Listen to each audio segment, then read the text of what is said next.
Hello everyone, I welcome you all in Vedantu Commerce channel and I am your economics master teacher. तो कैसे हैं आप सब लोग? होपफुली आपने वो सारी वीडियोस भी देखे होंगे जो वेदांतु पर हम अपलोड करते हैं, चाहे वो कोई नॉलेजेबल वीडियो हो या फिर आपके एकेडमिक रिलेटेड। हम लोगों ने स्टार्ट किया है 11th माइक्रो का और कई सारे वीडियोस ऑलरेडी अपलोड हो चुके हैं वेदांतु कॉमर्स पर। तो जिसको भी प्रिपरेशन करनी है वो भी फ्री ऑफ कॉस्ट, तो वो वेदांतु चैनल को फॉलो कर सकते हैं। और 12th बैच भी हम लोगों ने स्टार्ट किया है जो कि आपका 19 से शुरू हो गया है, जिसमें आपका बिजनेस स्टडीज, अकाउंटेंसी और इकोनॉमिक्स तीनों ही सब्जेक्ट्स आपके फ्री में आपके यूट्यूब पर पढ़ाए जाएंगे। तो अब आपकी जो स्टडी है वो और भी ज़्यादा आसान हो गई है। ठीक है। और आज हम किस वीडियो पर बात करने वाले हैं, सॉरी किस टॉपिक पर बात करने वाले हैं, बहुत ही इंटरेस्टिंग टॉपिक है।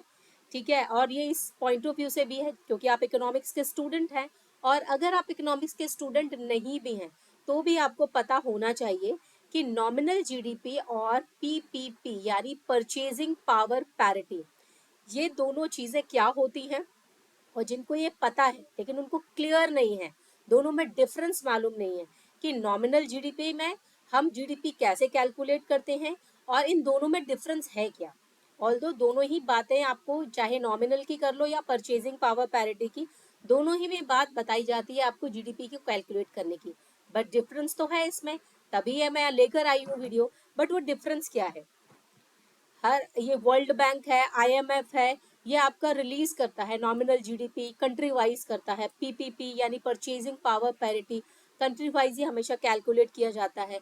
तो इंडिया का कौन सा रैंक है नॉमिनल जीडीपी में, परचेजिंग पावर पैरिटी में कौन सा रैंक है, और इन दोनों में अगर वेरिएशन है तो क्यों, और अगर सेम है तो भी क्यों। ठीक है। But before that, moving forward, subscribe the channel and like the video. This video is definitely helpful for you, and you must be share this video because that is very journal information about this nominal and this ppp. So I think you should share with your friends. And if you want something कि मुझे और भी किसी topic पर video बनाना चाहिए, आप अगर चाहते हैं कि मैं आपको कोई कॉन्सेप्ट समझ में नहीं आया तो आप कमेंट सेक्शन में बता सकते हैं कि मैम इस टॉपिक पर आप वीडियो बना दीजिए, आपको डेफिनेटली उस पर वीडियो मिलेगा, लेकिन उसके लिए आपको कमेंट सेक्शन में लिखना पड़ेगा, तभी तो मुझे पता लगेगा। ऑल राइट, तो आगे बढ़ते हैं। आज हम बात करेंगे कि नॉमिनल जीडीपी क्या होता है और पीपीपी यानी परचेजिंग पावर पैरिटी ये क्या है। अगर किसी ने सुन रखा है परचेजिंग पावर पैरिटी के बारे में और नॉमिनल जीडीपी के बारे में, तो कमेंट सेक्शन में यस जरूर लिखिएगा। तो स्टार्ट करने से पहले सबसे पहले तो हमें ये पता हो कि इस नॉमिनल का क्या मतलब होता है। नॉमिनल का क्या मतलब है, नंबर्स, यानी जब जीडीपी को हम नंबर्स में कैलकुलेट करते हैं, ठीक है, न्यूमरिक टर्म में, तो यहाँ पर हम जब जीडीपी को कैलकुलेट करेंगे तो दैट इज नॉमिनल जीडीपी। अब इसका मतलब ये नहीं कि पीपीपी में हम नंबर्स में नहीं करते हैं, ऑब्वियसली करते हैं, लेकिन जो हम नॉमिनल में और परचेजिंग पावर पैरिटी में डिफरेंस देखेंगे तब हम लास्ट में समझ पाएंगे कि इन दोनों का क्या रोल है इकोनॉमी में, और जीडीपी हमको ये डिफरेंट तरीके से क्यों कैलकुलेट करनी पड़ती है। यानी नॉमिनल एक निकालते हैं तो भी तो काम चल ही सकता है, लेकिन क्या रिक्वायरमेंट है कि हम पीपीपी यानी परचेजिंग पावर पैरिटी के बेसिस पर भी अपनी जीडीपी कैलकुलेट करते हैं और नॉमिनल बेसिस पर भी करते हैं। ठीक है। तो मैं ज़्यादा आपका टाइम नहीं लूँगी, आगे बढ़ते हैं। सबसे पहले तो बात करेंगे कि जीडीपी होता क्या है। ग्रॉस डोमेस्टिक प्रोडक्ट, जीडीपी का क्या मतलब है, gross domestic product. It's a widely used measure to access economic performance of a country. अब इकोनॉमी की, अगर आपको कंट्री की इकोनॉमिक परफॉर्मेंस को कैलकुलेट करना हो तो उसके लिए हम जीडीपी को करेंगे। जीडीपी क्या होता है, आपका जो भी गुड्स और सर्विसेज का प्रोडक्शन किसी मार्केट में होता है, तो उसकी जब हम एक मार्केट वैल्यू डिसाइड करते हैं, उसकी क्या वैल्यू है, तो उसी को हम जीडीपी कहते हैं। ठीक है। ये एक इकोनॉमिक परफॉर्मेंस है। अब इकोनॉमिक क्यों है यहाँ पर, क्योंकि इसमें बात जो हम कर रहे होते हैं वो मनी बेसिस पर कर रहे होते हैं। It provides a snapshot of the total value of goods and services. ये आपको एक स्नैपशॉट, एक आपको पिक्चर प्रोवाइड करता है, यानी जो गुड्स और सर्विसेज का, टोटल गुड्स और सर्विसेज का मैक्रो लेवल पर, ब्रॉड लेवल पर, यानी पूरी कंट्री लेवल पर जो भी गुड्स और सर्विसेज का प्रोडक्शन होता है उस एक स्पेसिफिक टाइम यानी कि 1 ईयर पर, उसको कैलकुलेट करता है, उसका एक आपको स्नैपशॉट प्रोवाइड करता है। There are two different way to calculate GDP. GDP को कैलकुलेट करने के लिए दो डिफरेंट वे हैं। एक तो नॉमिनल जीडीपी है जो हमने अभी देखा, दूसरा है आपका परचेजिंग पावर पैरिटी, जिसे पीपीपी या फिर ट्रिपल पी जीडीपी भी कहा जाता है। While both methods aim to measure the economic output of a country, दोनों ही आपकी इकोनॉमिक परफॉर्मेंस को, इकोनॉमी के आउटपुट को बताते हैं, लेकिन इन दोनों को हम पढ़ते हैं, दोनों का जो कॉन्सेप्ट है वो थोड़ा सा डिफरेंस है इनमें। अब क्या वो डिफरेंस है उसे हम आज इसी वीडियो में देखेंगे। Both methods aim to measure the economic output of a country. They differ in their approach and the insights they provide. इनकी अप्रोच डिफरेंट है, यानी जीडीपी को कैलकुलेट करने का जो तरीका है वो नॉमिनल का अलग है, यानी इसके पीछे जो अप्रोच है ट्रिपल पी के पीछे अलग है और नॉमिनल जीडीपी के पीछे अलग है। ये क्या करता है आपका, और वो इंसाइट प्रोवाइड करता है जो दोनों में है। इसमें हम देखेंगे, एक्सप्लोर करेंगे कि attributes of GDP nominal and GDP triple P, और इसके हाइलाइट्स देखेंगे, क्या क्या इसकी स्ट्रेंथ है और क्या क्या इसकी लिमिटेशंस है। यानी दोनों ही जीडीपी हम निकालते तो हैं, लेकिन अगर हम बात कर रहे हैं सिर्फ नॉमिनल जीडीपी तो ऑब्वियसली इसके कुछ मैरिट्स भी होंगे और साथ ही साथ इसके कुछ डीमेरिट्स भी होंगे, तभी हम दोनों बेसिस पर निकालते हैं। शायद किसी एक में करेक्ट चीज ना पता लगती हो वो दूसरे में लगती हो, और दूसरे की जो लिमिटेशंस हो वो पहले वाले का कुछ स्ट्रेंथ हो, इसलिए हम दोनों में कैलकुलेट करते हैं।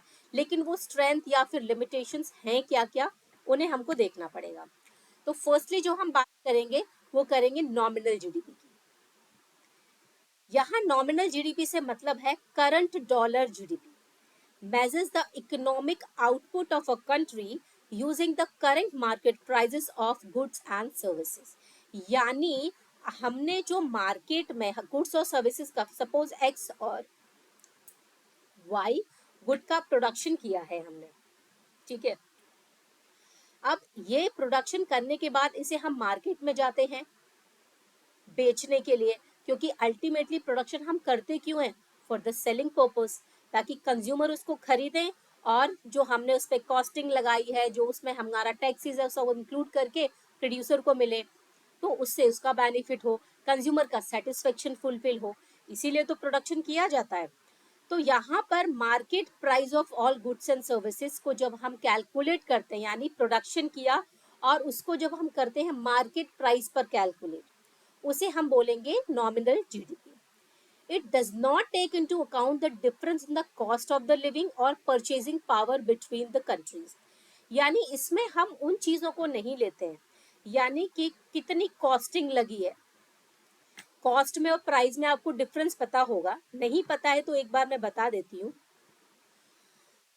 कॉस्ट का मतलब होता है कि जब हम कोई प्रोडक्शन एक्टिविटी करते हैं उसमें हमारी जो फैक्टर कॉस्ट लगती है, फैक्टर कॉस्ट कौन कौन सी होगी, लैंड, लेबर, कैपिटल और एंटरप्रेन्योर, ये सब मिलके प्रोडक्शन एक्टिविटी को करते हैं। और उन प्रोडक्शन एक्टिविटी को करते समय ये सब है, उनको आपको कुछ रेम्यूनरेशन देना होता है, यानी लैंड के बदले आप रेंट दोगे, लेबर के बदले आप वेजेस दोगे, कैपिटल को इंटरेस्ट दोगे, एंटरप्रेन्योर को आप प्रॉफिट दोगे। तो जब ये सब अपनी रेम्यूनरेशन लेते हैं तो ये प्रोडक्शन करने के दौरान ही होता है आपका। तो इसमें आपका यानी प्रोड्यूसर का कुछ खर्च होता है, उसे हम बोलते हैं कॉस्ट। और जब हमारा गुड्स या सर्विसेज प्रोड्यूस हो जाता है फिर हम जाते हैं उसे मार्केट पे बेचने के लिए, जिसमें टैक्सेस वगैरह इंक्लूड होते हैं, ठीक है। अब उन टैक्सेस को हम इंक्लूड करके फिर हम मार्केट में बेचते हैं, और डिपेंड है कि टैक्सेस से ज़्यादा भी बेच सकते हैं, क्योंकि प्रोड्यूसर को जितना महंगा बेचेगा उतना उसको बेनिफिट होगा।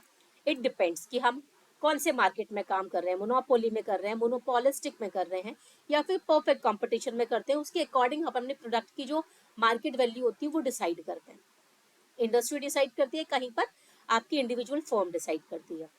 तो यहाँ पर हम जो चीज देखते हैं वो क्या देखते हैं, difference in the cost of living, ठीक है, और purchasing power between the countries, यानी कि जो कंट्री है, ठीक है, जो अलग अलग देश हैं, उनकी परचेजिंग पावर कैसी है, इनमें हम ये चीजें देखते हैं। GDP nominal can be influenced by